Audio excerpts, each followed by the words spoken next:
Welcome to the Akashic Reading Podcast, presented by Akashicreading.com, the place where you can learn to access your soul's wisdom, or at least stop digging the hole any deeper.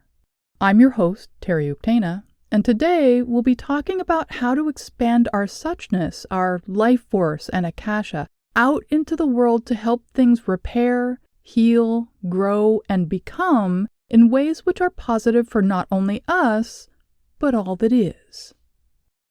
Western spirituality is much like Western culture, focused on the individual as a unit or a widget, as a thing independent of external factors and needing to focus on the self. While some Western spiritual practices value and engage in group work such as Wicca, witchcraft, and paganism, the perspective is of individuals coming together for specific tasks and events rather than communities forming to live, thrive, and unfold together. The general public's understanding of spiritual and energy work is therefore informed and formed by this lens. We see community as enhancing our personal spirituality and work, not us using our lives and work to enhance the community, however we define our community. Often spirituality is seen as a means for our own personal enlightenment and unfolding, as well as a means to teach, enhance, or enlighten other individuals.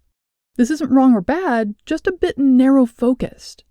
There's also a large emphasis on healing and healing modalities above other spiritual practices at the moment, which is a response to the times we're living in and the ever-increasing expressed needs of those who have been historically marginalized, such as women, people of color, LGBTQ, those with disabilities, and so on. But now, they're being granted voices and choices.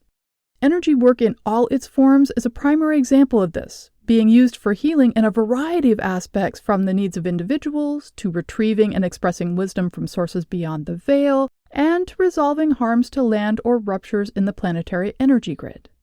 What's important to remember at times like these, when people are looking for solutions to painful personal and/or systemic problems, is there are no universally true or best ways to work with energy in any given situation, just the way or ways we've been taught or come to understand the work based on our culture, access to information and training, and personal experiences.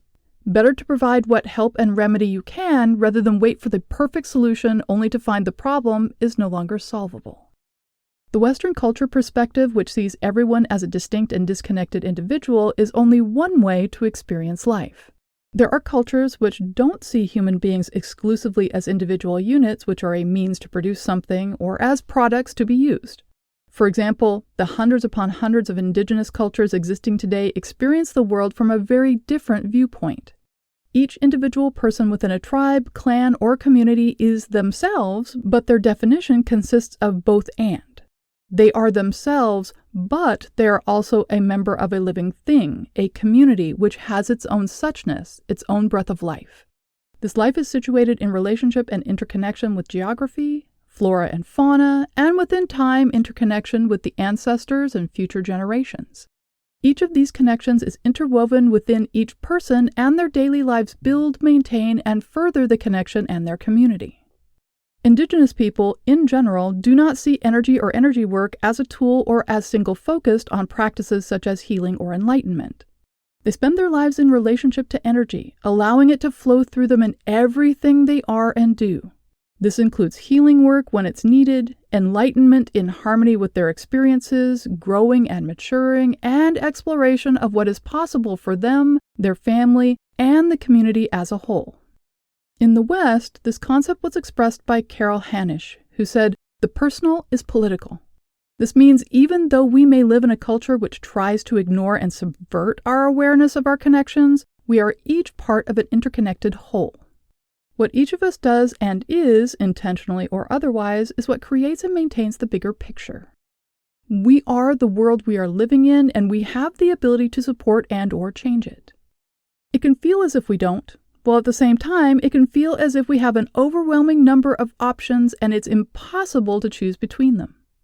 This is many people's experience of the various wars, conflicts, natural disasters, and ethnic cleansings going on around the world at the moment.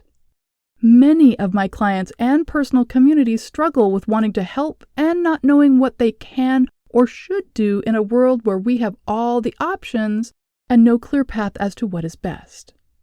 The first thing I remind myself and others is we are each required to be good stewards of our own divinity. This means, like the airlines all tell us, in case of sudden cabin depressurization, the mask will drop down in front of us and we need to put our own mask on first before helping others. We aren't any good to anyone if we harm ourselves. This just adds to the problem. We need to be strong for ourselves and those we love in order to be strong for and helpful to those who need. With this firmly in mind, there are things each of us can choose to do to help. Yes, those who are able, willing, and have the skills may choose to go and fight, join in rescue efforts, help provide homes and solutions for refugees, and much more. This isn't an option for most of us, but it's worth mentioning. For the rest of us, there are physical, practical things which can be done if we're able and so choose. One of them is that for every country, area, and affected group, there will be a community in your local area which is already asking for help or providing information on how you can help. There will also, more than likely, be college students from the area who have now lost their funding because the banks are closed or restricted, or their family has lost their assets and possibly their home. They can be stuck without resources or options. The universities and/or the local aid groups can help you get them much-needed support. And then, if you want to provide financial support, look to agencies which are local or already working in the area and have a good track record. They will already have the means to use the funds efficiently and quickly, and there will be less delays due to red tape and politics. But beyond this, how can we use Akasha and energy work to help? First, we need to remember how to include energy work, ceremony, and our active life force into our daily lives rather than seeing them as tools to accomplish tasks. In Native American tribes and Canadian First Nations, energy work is done while crafting items to bless them as they go on their way to new homes, while cooking meals, making beds, when working 9-to-5 jobs, to invest beingness into regalia, and to support elders who are crossing over. It's done somewhat like washing your hands before working with food. Not with some special intention or additional effort, but as an integral and mundane part of the process. It can help to think of this as simple and brief mindfulness or gratitude practices. Before starting each thing you do in the day, take one breath or two in order to center yourself and be mindful of what it is you're doing and why, or be grateful for your ability to be in the experience of this moment. Literally take one breath, let it out, then go on to do the thing. This adds your life force to the action, braiding you more fully into the moment and letting the effects flow out into the world as well as back into you. Once you've begun to reawaken to this level of energy work, you can expand the practice outwards. I liken this type of energy work to playing with a symphony or joining a choir. You aren't and shouldn't try to be one individual shouting into the void. The idea is to connect with all the other voices who are sending energy out to help heal, change, and transform things. Adding your voice in harmony with others reduces contradictions, friction, and turbulence within the positive healing energy grid, while also reducing fears, anxieties, and negativity in general. In the case of Ukraine, for example, there are millions of people around the world who are sending love, support, and positive energy not only to Ukrainians, but to Ukraine itself. This is amazingly helpful because the war there is like a stab wound. It's an injury which is continuing to damage and needs to be healed from the inside out.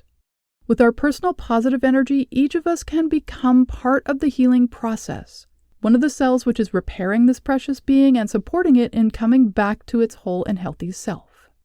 For those who already have skills and abilities with energy work, joining this chorus can be done by reaching out to hear, feel, or see the energy of this healing symphony and adding your voice to it. The more there is, the more exponential good which flows to Ukraine. For those who don't or don't yet do energy work, you can join as well.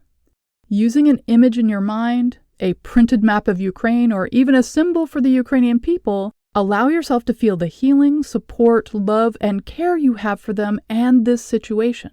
Allow these feelings to flow from you to them through the image or symbol. If you feel heartful, warm, and positive, then you know this is working. Using a physical item as a target for this work has the added benefit of becoming imbued with the energy you've created, And so it continues to radiate out your portion of the energy song even after you've stopped singing for the moment or the day. Continue to do this practice as often as you feel you need or want to, and as it feels positive to you. You can keep it at a steady pace, like a heartbeat, from day to day, or you can choose to allow it to build and crescendo daily, just not before bed or you won't be able to sleep. So there's a natural rhythm which adds another level of healing to the process. There's no need to reach into the pain, sorrow, or fear of the situation.